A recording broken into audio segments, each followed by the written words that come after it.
Hello there and welcome to No More Mondays, the show where we believe humans still matter, mediocrity is expensive, and ownership changes everything. As always, I'm your host, Angie here with a special edition of the show as part of our Scary Good Summer Showcase. We're throwing it back and featuring episodes included in my book, Scary Good, Discovering Life Beyond the Sunday Scary, because they are just that good and that timeless. So whether you've read the book or not, side note, pick it up if you haven't, I hope you enjoy this episode to give you a little push through the week and the summer to maintain momentum in whatever you're working towards. Enjoy!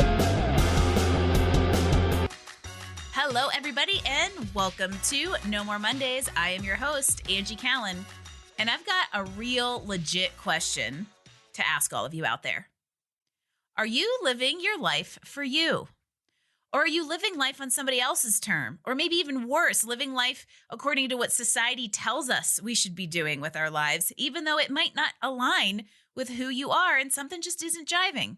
Well, I have a guest for you as I bring Shannon Arner to the show. She and her husband, Jerry, decided to take life by the horns and live it on their terms. After owning a business that had them working 24/7, the two realized there was more to life and they went after it. They downsized, they simplified, they moved to the coast where they really wanted to be, embraced tiny living, which should tell you right off the bat why she and I get along so well, and founded Arner Adventures to help others do the same.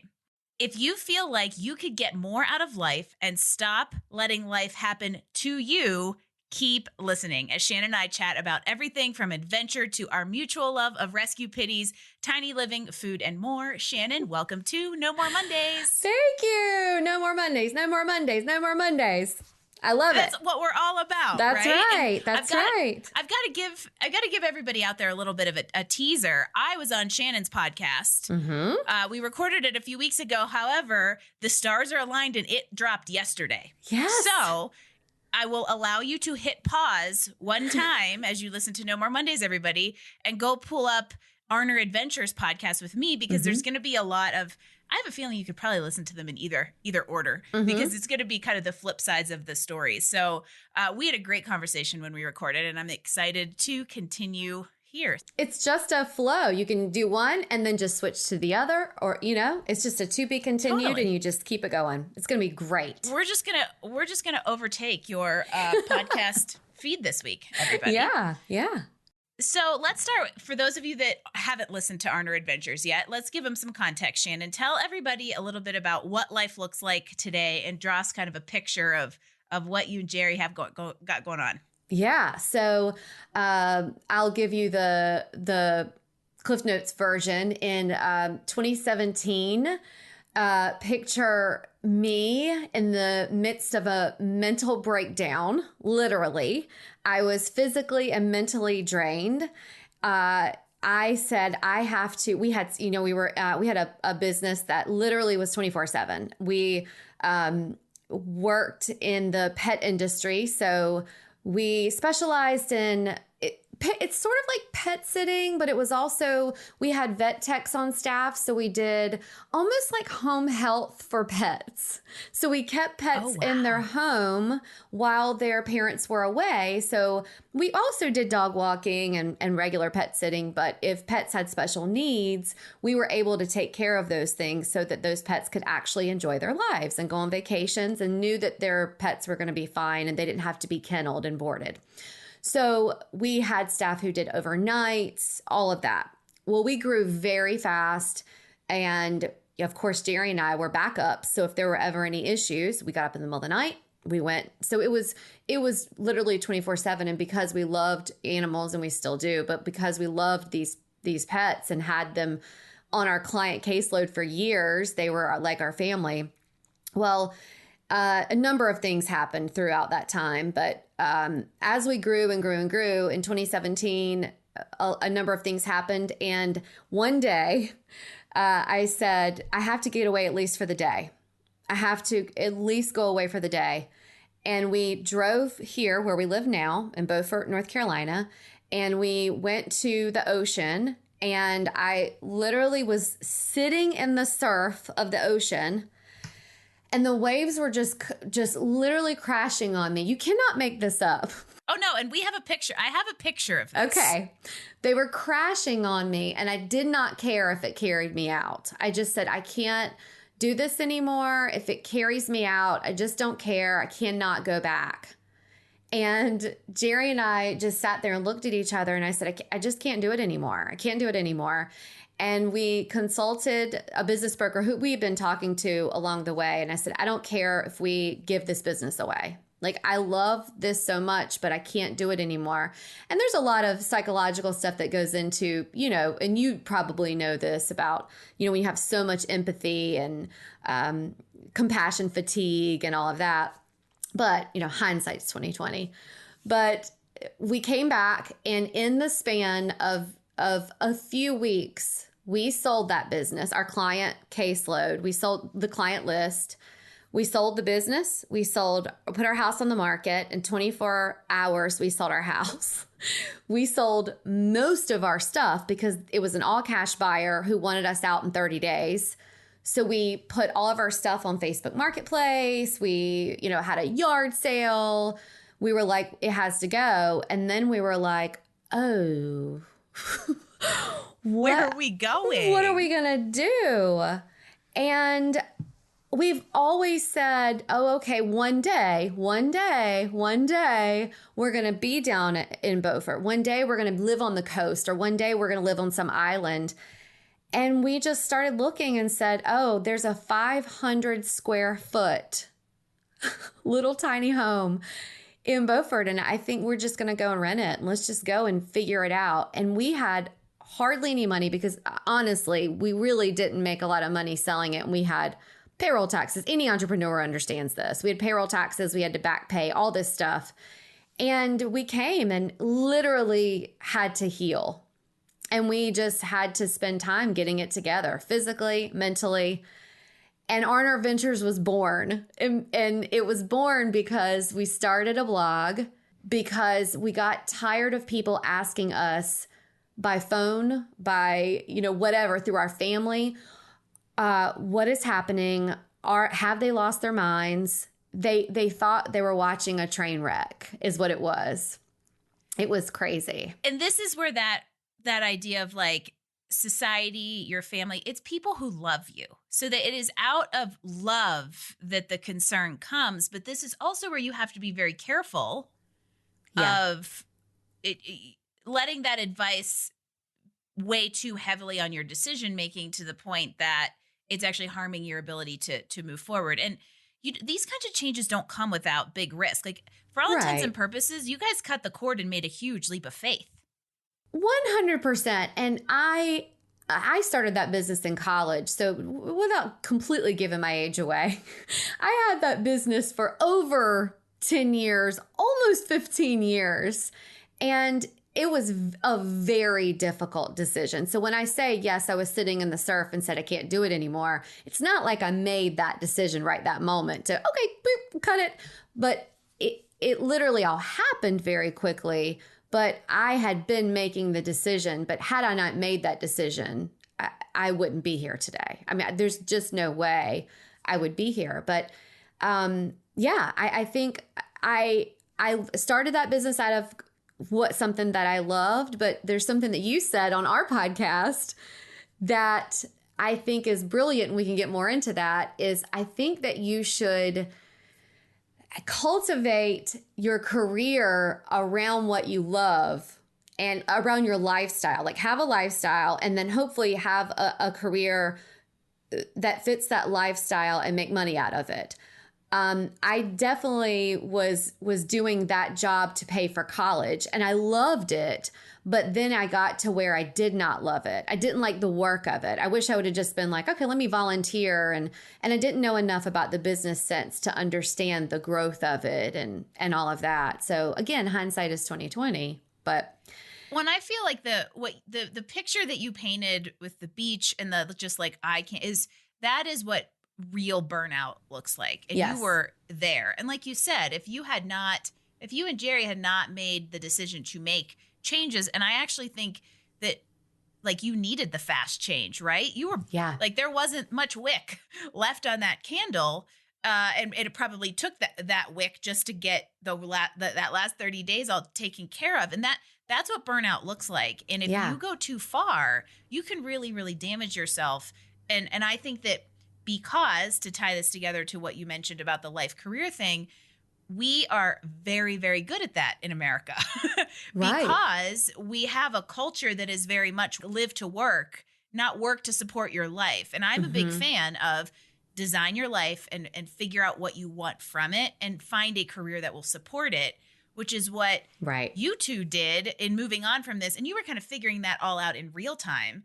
And one of the questions I kind of have for you is, what kind of conversations were you guys having in that, after the house was sold and you're in your tiny house at the beach? We're going to talk about tiny houses, everybody. But you're at your tiny house and you're like, okay, wow, well, there went the last 15 years. What are we doing? Like, what did those conversations look like? How did you start taking steps forward to define the new phase? Well, the first thing is that honestly, the first thing we kept doing was pinching ourselves. Like, we kept saying, we live at the beach. Like, we live and we're here. Free. And yes. And it was like, we don't have clients calling us today. We don't have staff we have to check on. So we were definitely, it was at first sunshine and rainbows. Like, it was honeymoon. Well, that's your healing period you mentioned. You needed sunshine and you needed a honeymoon period. Yes. To enjoy the new life and kind of recoup. Yes. And we definitely were still, I mean, we were grieving different things, different losses we had experienced. So we were still doing that. And then we were sort of like, okay, we should look and see what resources we need for therapy. And we knew we needed those types of things. And then we just started being more active. And then it was like, well, okay, what are we going to do to get money? What are we going to do to... Oh, yeah. Because now we have bills. Now, I will tell you, with the smaller life and simpler life and tiny living, the bills were much less and it was much easier as far as that goes. But we were just like, well, I don't need to do a whole lot. And so it was sort of like, well, let's just, okay, if we work somewhere here on the coast, that's fine. If we just, find just jobs that are outside, and it just didn't matter so much. It was just like, we just need to do something to bring some money in, and then let's just heal. So the conversations were literally, let's really get outside and enjoy where we live in order to heal. That's what the conversations were. And it was also sort of getting to know each other again, because we were like two ships passing in the night with the other business. That's a really good point. It's a totally whole new phase. And I am sure there are people out there going, oh, I know what two ships passing in the night sounds like. For the first almost 10 years of my relationship with Jim, he worked in restaurants.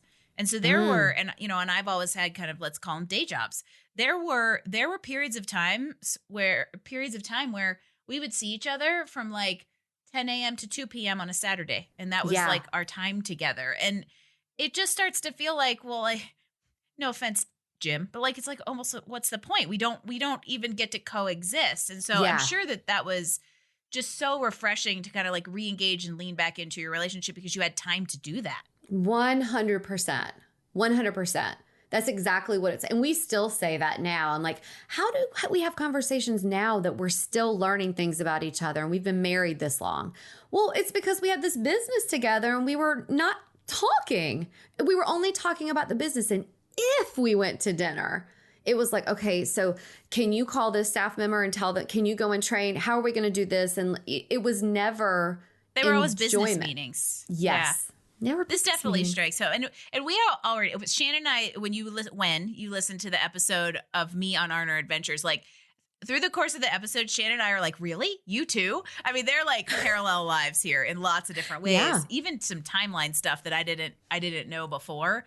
But I also think we have to figure out, Jim and I, we have to are very careful and intentional about like today, like this is a business because he works for Career Benders. All of you out there, he's literally sitting here listening to this conversation because he produces No More Mondays. And so I need to be careful what I say about him. But you have to be, if you're in business or you have like a spouse who works for you, you have to be really intentional about when to talk about business and making sure you do and talk about kind of like other things. And we learned that the hard way in a similar kind of, we actually bought a business together that failed and we went bankrupt around the same exact time that you guys were selling off and moving to the beach. I was like, wow, timeline wise, we were just like in parallel universes, which is why we went tiny. So let's go there. The schoolie. Shannon, I'm excited. I love to the talk schoolie talk. Yeah, we're going to talk about minimalism, and for all of you that like to watch Tiny House Nation on House Hunters, the next few minutes is for you. Because I don't actually talk about this much on this show, but Jim and I lived in a micro tiny house for 4 years. He actually sent me a chat when you said you moved into a 500-foot tiny house. He was like, "That's not tiny," because ours wasn't the schoolie. It was 225 square feet. We built it in a bus. And we lived in it for 4 years until we bought our house in July, which was kind of our goal of the tiny living. It's a really interesting experience that in a way, I think almost all Americans should kind of go through. Totally. Because minimalism in however you want to define it is such an interesting experience because you just realize how much you don't need when you don't have room for it. And I also think that then translates to like what you end up having you make up for in space of non-physical things, mental energy, physical energy, emotional energy. What is your experience in that?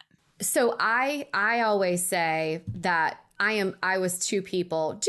Jerry kind of goes along with the ride. Like he has always sort of been the person that didn't need a lot of stuff. No, he enjoyed it. And he will tell you right now that he loves our lifestyle that has less. I was two different people. Like something clicked. I don't know what happened. I was the person who converted in our old Shannon, old house, converted one of our bedrooms into a closet. Like I made it into a closet. I had somebody come in, made it into a closet. Now it makes me want to vomit thinking about that. Like, who was that? Like that was just, but you go through things to become the person you are now. But now I say all the time, minimalism helped also reduce my mental clutter. Like if I have physical clutter in my life, you can almost guarantee that the mental clutter is there. And to get rid of the physical clutter, it also helps my mental stability. Call it whatever you want. I've talked to my therapist and it can be a control issue. It can be a way of just like purging and having cleansing. Whatever you want to say, it doesn't matter. What matters is that it's something that helps me. And what helps me is having clarity, having less to worry about, having less distraction. And I think that there's so many philosophical ways to look at it too. But I think at the end of your life, no one looks and says, "I wish I had more shit."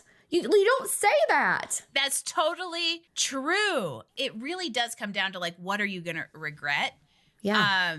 And I think I almost have this idea in my head that it's like minimalize to maximize. Maybe there's an episode title in there somewhere. But it was really interesting, I think, for our experience is that, in a way we kind of got more stuff, but it was almost for the very specific reason of adventuring. Yeah. And now that we live in, let's call it a normal house, which has been a lifelong goal of mine. And at 42, I finally got to make it real because the bus allowed us to do it. We are I find myself being conscious about not reacquiring tons and tons of stuff. So of course we had to get furniture and stuff for the house, but trying not to like fall back into giant consumerism of like refilling a closet with all the things that I got rid of and stuff like that. 'Cause 80-20 rule, everybody. You only wear 20% of what's in that anyway. Yeah. So it's almost like, and not, we're like totally on a soapbox. But I think the point is take stock of what in your life is taking up space and the purpose of it so that you're intentional about having it. For us, we're intentional about having paddle boards and lots of skis because we do those things 50 days a year each. And so I would say think about what you're acquiring and where it fits. That in and of itself could even be a little bit of a minimalist type of exercise without getting rid of everything. Yeah, and just less consumerism overall. I think it's interesting, and we were talking about the soapbox, and I can totally get on a soapbox, but now you were talking about earlier, I'm going to go in two different directions here, but you were talking about earlier the husband, wife, and Arner Adventures is a business now. It generates income, from our website and all of that. It was totally unintentional. We didn't even know that we were going to be building a community off of it. But it does, and we work to create content and put out information for people to understand that it is a simpler lifestyle that can help, make your life more fulfilling. And so Jerry and I, while it is our lifestyle, we do make we do set the intent of not talking about it so much, the Arner Adventures part, outside of what I call work hours. But what I was getting to is, I think that it's interesting that so many people can really poo-poo this lifestyle, or, say, I can't do that. There's no way I can do that. Well, first of all, that's fine. It's not for you. I'm not saying our lifestyle's for you. Yet, when someone comes to visit us, or when someone comes into our sphere, they will almost always comment, gosh, it's so calming. It's so calming to be around you guys. And it's so calming. I'm like, I know, but it didn't used to be like that, did it? It used to be chaotic. It used to feel so chaotic, didn't it? And I just think that's interesting. Like, take note. Like, what it is you don't have all the crap, whether it's, the stuff in our minds or the things that were going on constantly, and all just the stuff. It's just we have a more calming environment. And even if you reduce the things in your life just a little bit, you're going to just find that it opens things up so much more and experience so much more, whether it's adventure or just a walk on the beach, whatever it is. And adventure is exactly where we're going next. So it's perfect. But I think, to me, where I summarize that is, the minimalist, the tiny living is very much a physical stuff type of thing. Mm-hmm. And I think the important kind of, like, say, overarching message here is there's a difference between clutter and the things that are, like, let's say, necessary or a component of the life that makes you happy. Yes. Right? And that clutter could be responsibilities at work and stress that is distracting from your happiness. It could be physical stuff that you're putting too much energy and emphasis on because you think it makes you happy and it doesn't. It could be any number of types of clutter. And I think we are very good at accumulating that clutter, whether it is tangible or intangible, without ever stopping and saying, do I need this piece of tangible or intangible clutter in order to live the lifestyle I want to have? Or is this just something I'm supposed to have or supposed to want or wear like a badge of honor? Oh gosh, sometimes, and something I still work on, sometimes it can be boundaries. Like you don't have, I tend to, it's something I constantly work on, and that is clutter. If I don't hold my boundaries with certain people or certain responsibilities, that is clutter. And it's like mental clutter, and I have to get rid of it and hold those boundaries back up. Yeah. And that's a great point that you make. That, boundaries is an excellent way to put it, because I think when you have the mental clutter, it then becomes very hard to be present. And we know in today's world, we are just so distracted all the time that we're kind of like never really present. And I think that your story is such an amazing testament of, like, when you remove a lot of the stress, a lot of the clutter, and you create boundaries, now you and your relationships are more meaningful and have greater value because you can be present to them because you've taken out a lot of the distractions, physical and non-physical. Gosh, that's a really good point. I told you before we got on here that my mom and I, we were all from Central North Carolina, and we moved to one end of the state and she moved to the other. And she tells me that now that I've made this lifestyle change, that we have a better relationship, because even though we're further in distance, we have better conversations. We make more time for each other because before it was just so chaotic mentally. And, I just didn't have time. I didn't make the time. You didn't make the time. I think that's a really important distinction because we are all really good at saying, oh, I don't have time. I don't have time. You have time. It's just you choose where you allocate it. Yes. And let's talk about adventuring since you have a business called Arner Adventures. I know adventure has kind of come into your life and really, I would say help because you made space of it. And I want to, because I talk a lot about adventuring because we live in the mountains and we I'm going to say literally in the classic definition of adventure, are skiing big mountains and whitewater paddling and going on backpacking trips. And so I know there's probably people out there that are like, ugh, here goes Angie talking about adventures. But one of the reasons I love this idea for you is because I think we have the ability to define adventure for ourselves and bring it into our lives in a way that kind of makes sense for us, that we push our boundaries a little bit, but it's not too ridiculous. So what's your take on that? Yeah. So when we, made this change and we started the blog so that we didn't have to deal with the conversation, we were like, you know what? This is just an adventure. It's an adventure and we're just going to, if someone asks, are you guys crazy? Are you going up the deep end? No, it's an Arner adventure. So we started the blog and put, Arner Adventures, but we have always said whether it's a good thing, whether it's a challenge, whatever, we're like, well, this is an adventure, but we love to travel. We love adventures. So whether it's an experience on the water or hiking or whatever. So we kind of make this joke that even if we go hiking on a Sunday morning, we always just it's kind of a joke between us that we'll just yell, it's an Arner adventure. I love it. So, but we always think if it's our mentality that if it either happens unexpectedly, if it is no cost, if it's a if it's a trip that's planned, if it's an experience, then it's an adventure. So it could be that we go on a trip and we actually planned it and it's a vacation.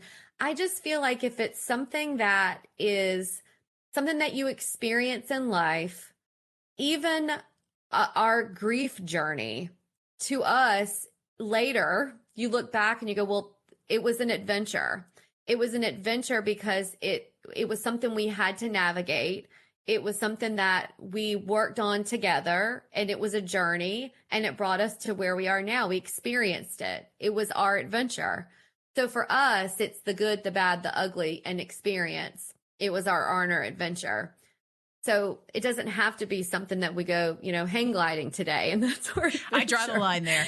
I don't do heights things. But I love that the word experience was exactly what was on my mind. Is it's kind of that idea of experiencing something that you haven't experienced before, whether it's intentional or unintentional, i.e. the journey and the adventure of this big life change that you knew you were going into a new experience, but you don't necessarily know what the adventure is going to look like until you're in it in real time. But there's this idea of experiencing something you haven't experienced before. And when you make it something that's more like an intentional selection, going to a new restaurant, eating a cuisine you've never eaten before, going on a trip or to a city you've never been to before, it comes back to that present piece because it kind of takes the clutter away because when you're adventuring or you're experiencing, you're really in that moment and everything else kind of goes away and it's very freeing. Yes, because it's not so planned and it's not, I used to be the one who, when we did,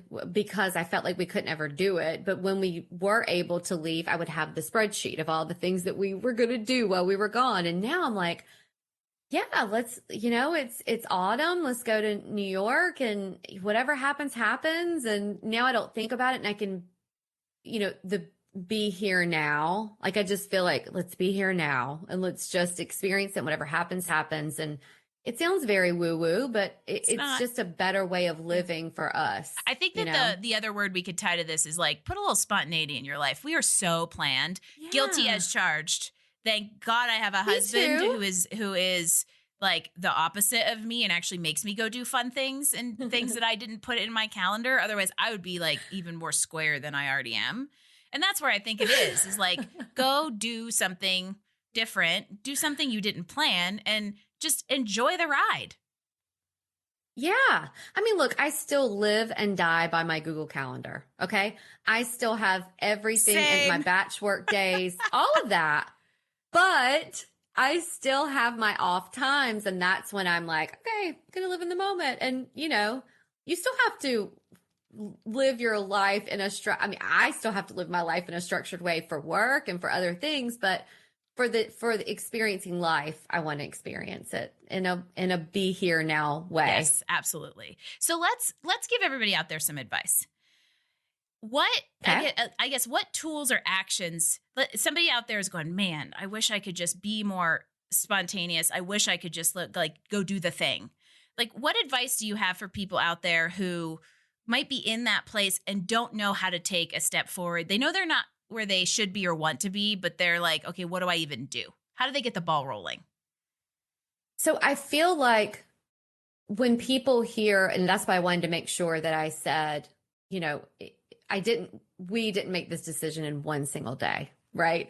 So I don't know if selling your house, doing everything in one day is the decision. Now, look, you did say on our podcast, and you said it here too, that if you are at a stage where you're at burnout, sometimes quitting your job right then is what you have to do for your health, right? I think if you're at that point, you've got a different decision to make. And that's where I was. I mean, I needed to make some decisions.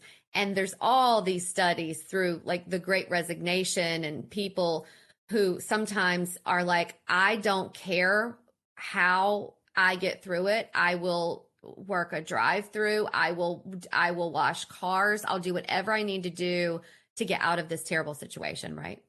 And so I think what you have to do is look at, and not to be negative and not to be I think the end of life is a beautiful time. I think it's a golden time. I think what you have to do is look at the end of your life and say, what will I look back on and be happy that I did? The whole thing is just, why wait? Why wait on whatever it is that you want to do? And so I wish earlier we would have looked at everything that we wanted for our life and have it happen earlier. It didn't. But I think that you just look at it and say, where do I want to be? And what steps do I need to take to get there? So if it's, downsizing, you need to assess, to look at the things that you don't need in your life. You need to understand that the things that you have don't encompass, if your grandmother gave you a piece of pottery, she's not in that piece of pottery. You don't need to keep it. The things that you have aren't what matters at the end of life. And so I think that you need to assess the things that you have and really assess what matters. And is that going to make a difference later? I think the biggest piece of advice is, don't wait. Make things happen now and don't wait. Life is too short. Do something. The other thing I think that comes into play here is like, we are so paralyzed by perfectionism and like overanalyzing things. We convince ourselves we can't do it or can't start it unless it is perfect. It is okay to not do. There is no perfect way to do this. There's definitely some imperfect ways to do it. I think I did it in some imperfect ways, but just take a step forward, explore something new, do something new, learn something new, just do something. Yeah. What is the adage? Done is better than perfect. Done is better than perfect. I'm a big fan of that one. Yeah, me too. Because if we go back to the 80-20 rule again in this episode, it is typically not worth the effort for what you get out of your last 20%, right? 80% of your results should come from 20% of the work. So Right. I think that, and I know I have told several people this in my life, and I might have told it on my podcast before. And my family's probably tired of me telling it, but it's the truth. My grandmother passed away a few years ago, and she just, if we gave it to her, no matter what time of life this was, she kept it. And she wasn't a hoarder or anything, but she kept it. But when she passed away, we all had to go in and figure out what we were going to do with all this stuff. And so I just think it's not fair to have to go in and figure out what you're going to do with all of this stuff. And she would have really been very, very sad for us to go in and to deal with this. And so I think you just, enjoy each other's company more than the stuff. I think it's totally true. Have the experiences. And I think all of this circles back to kind of what I said at the beginning of, if you're not where you want to be, it's okay to start exploring how to get to where you do. And I think that you can learn a lot from what you don't want to begin figuring out how to translate that into what you do want. Because I think that's also what kind of keeps people from taking action, right? Is they're like, well, I just know I'm not where I'm at, but I don't know where I want to go. And you won't necessarily jump that whole chasm at once. But if you're intentional, you make space for the exploration. You can start to kind of inch yourself forward. But if you keep all of the stuff and the clutter and everything that takes up all of that bandwidth, you're just going to stay right where you're at. Shannon, we're geniuses. Everybody should love us. Let's stay up on this soapbox for a little bit. Let's just stand around. Maybe there you go. Minimalist to maximize, a soapbox from Angie and Shannon. There's your episode title. Wonder how that one performs in SEO. Right. So speaking of how amazing we are, I could do this all day, especially because we have so many we could talk about food together. We could talk about rescue pitties together. There's like all these things that choosing not to have kids. Like there's literally everybody. There are so many parallels. And so I'm sad that we have to wind things down, but we're at a good point to wind things down before we get on another soapbox. So speaking of how awesome we are, where do people find you? They get Arner Adventure resources. What kind of resources are you offering? Tell us how we all engage in your journey. Yeah. So you can go to arneradventures.com. That's ARNER adventures.com. And we share all types of resources, from a declutter challenge, and it's all free resources. A declutter challenge with 30 days. You can start at any time. You just want to do it 30 consecutive days of how to daily bite-sized tasks of how to rid physical clutter, mental clutter. And at the end of the 30 days, you've sort of created this routine of just sort of living more simpler, and then having a better mindset. We have resources for getting outdoors more, all types of resources. Then we have, because we are pet parents and, are child free by choice, we have, recipes for, dog treats.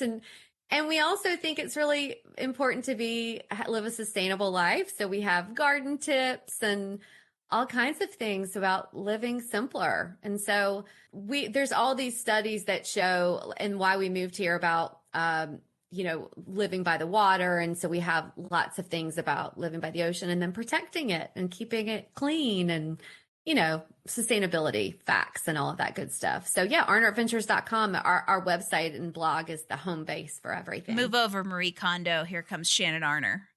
I love so many of the resources. I love the idea of the 30-day clutter, everybody. I'm going to throw down a challenge and encourage you all to just do it. And just don't try to plan it in your calendar. Just go do it. There's your spontaneous act.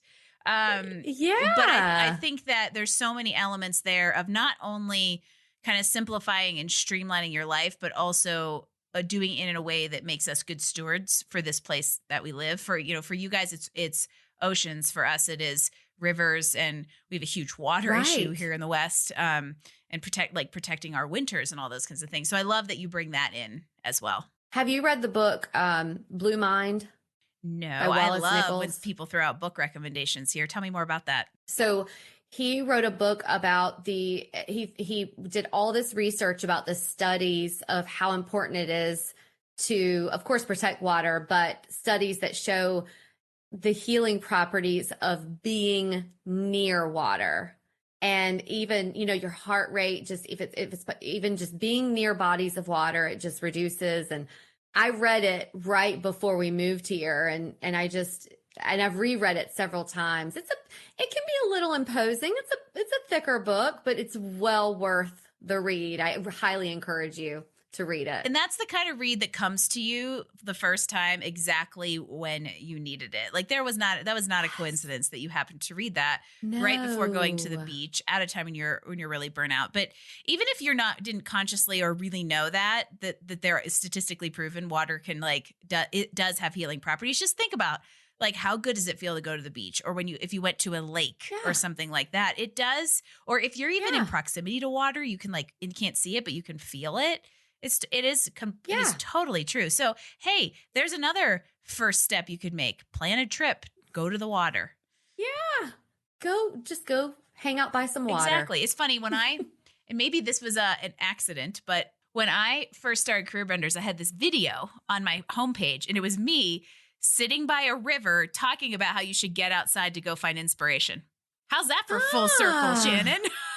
That is. What a nice segue. No kidding. All right. So as we kind of close things out, let's give everybody just a little bit more inspiration, even though this whole episode is inspiring to just, regardless of the soapboxes, choose the life you want to live and go after it. I think is the big, big, big inspiration here, and lots of little pieces of wisdom and recommendations on how to do it. So let's give everybody one more big piece of inspiration as we kind of say adieu. We're all about no more Mondays here, and I know you love that kind of idea too. So in your everyday life now, because I would say you made a huge change to combat the Sunday scaries, but how do you continue to do that and make sure that you continue to love Mondays a little bit more? I will tell you, when I think of this also shows my age, but when I think of Mondays, I think of it as fresh, and I think of Outcast, so fresh and so fresh clean, and so clean, Mm-hmm. Ain't nobody dope as me. So fresh and so clean. I think of We're it so each fresh every single Monday. I think of Mondays as fresh every single Monday. And it's interesting to talk to people who aren't in a place where they're happy, and the percentage of the people who it's gotten worse recently. It was 70%. And it makes me sad. Yeah, it was 70%, which I think is still normal. But the additional, more troubling statistic is now that 40% of people wouldn't wish their job on their worst enemy, which effectively means that 40% of employees are in hell. I mean, that's terrible. So I have learned that Sundays. I used to have the Sunday scaries, but I used to feel like I had everyday scaries. But Sundays is you have to embrace every single moment for what it is to come. And every hour, not even just day, but every hour, every minute. But Mondays for me is a fresh start. And even though every day is, Monday is a fresh start. And if you start your morning, if you wake up and the first thing you do is start it with dread, the whole day is going to be dread. You can't start it that way. So no matter what kind of job you have or what kind of life is going on, I encourage you every single morning to get up and have a gratitude practice and think of, 3 things that you are grateful for, even if it's breathing that day, even if it's that you have shelter, even if it's that your dog is sitting beside you and how grateful you are that she's sitting there. And even though if she's begging for her food and you have to get up, whatever it is. Little Betty White. Love Betty. Betty White lives on, everyone. She lives on as Shannon's adorable little white pitty. She's so cute. Yeah, she's the best. She is a golden girl too. She's the best. The morning rituals and routines set the tone for your day. So Mondays are a fresh start, but every morning is a fresh start. I don't know why. Even I used to, for a while, I worked on Sunday through Thursday, but for some reason, I always mentally have a reset on Mondays, and I think it's for 20 years in the professional world. And I'm a huge fan of morning routines, and I think if we go back to what's one thing I can do, add a morning routine to your lineup, and even if it's only 15 minutes, and you sit and you meditate or pray for 3 of them, take a walk for 5, and maybe journal your gratitude for what's left in there. 6 minutes. My math is bad. Sorry, Dad. But it can, it just incremental changes can really, really build. And I think that's what Shannon and I have talked a lot about through this whole episode. So there's lots of great stuff here. But I think the big message is, if you're not where you want to be, take a step to get you there, right? Definitely. Don't wait. Don't wait. Take the step. And it doesn't have to be the perfect step. Life is too short. It doesn't have to be the perfect step. You don't have to sell your business, your house, and all your stuff in one fell swoop, everybody. No. No. You can clean out your closet but and take take the a bag step to to Goodwill. do it. Because in all honesty, that's what we did too. It was like downsize, sell it all off, get a storage unit, and move into a bus. Hey, there you go. That's right. If it worked for us, it could work for you. So don't knock tiny living till you try it. You'll have to link Rio down there too. Yeah. So everybody can go see Rio. For all of you that are curious, Rio does still have an Instagram channel. She has more followers than Career Bender's Instagram channel, hilariously enough. But it's a bus called Rio if you would love to see what the adventures of Jim and Angie Tiny Living looked like for those 4 years. She's still out there. Shannon, it's always so much fun to chat with you. Thank you for being here and for sharing your story and inspiring everybody out there to kind of live a life of purpose and on their terms. Thanks for everything that you do with Career Benders. It's so powerful and so wonderful. I appreciate it. Thank you so much. And don't forget 2 plugs. One, there is the flip side of this conversation at the Arner Adventures podcast, which we will link in the show notes. And if you feel like you need more tips to combat those Sunday scaries, we actually send a newsletter out every single Sunday afternoon with 7 tips on how to improve your work week. So you can head over to careerbenders.com and sign up for that if you actually want some practical tips to just kind of progress your professional development in your life. And Shannon's going to be our guest post coming up here on the next edition of Combating the Sunday Scary. So we've got all kinds of great stuff for you. Yay. And as far as all of you go out there, thanks for tuning in. We always love hearing from people who are navigating their own career and life crossroads. And in the case of Shannon and Jerry, they're helping others do the same. So Shannon, thanks again for being here and being part of the No More Mondays movement. Thank you. Thank you. And for all of you out there listening, I would love for you to subscribe to No More Mondays and Arner Adventures, wherever you get your podcasts. Leave us 5-star ratings. It's a huge help as podcasters like Shannon and I continue to do what we do and bring you inspiring stories and resources to inch yourself forward in life and career. If you want to leave us comments, feedback, drop guest suggestions, or grab all the links and show notes and book recommendations from today's show, visit us online at nomoremondays.info, and I will see you next week for another episode of No More Mondays podcast. Thanks for joining us for another episode of No More Mondays. Tune in next week as we bring you more insights and actions to help you improve your professional life and find career satisfaction. Don't forget, visit us online at nomoremondays.info for all the details, show notes, and recommendations from this episode. No More Mondays, we drop new episodes every Wednesday. No More Mondays is brought to you by Career Benders, Inc. in partnership with executive producer Jane Durkee. For more information about career coaching, resume writing, personal branding, recruiting, and entrepreneurship coaching services, visit our website at careerbenders.com.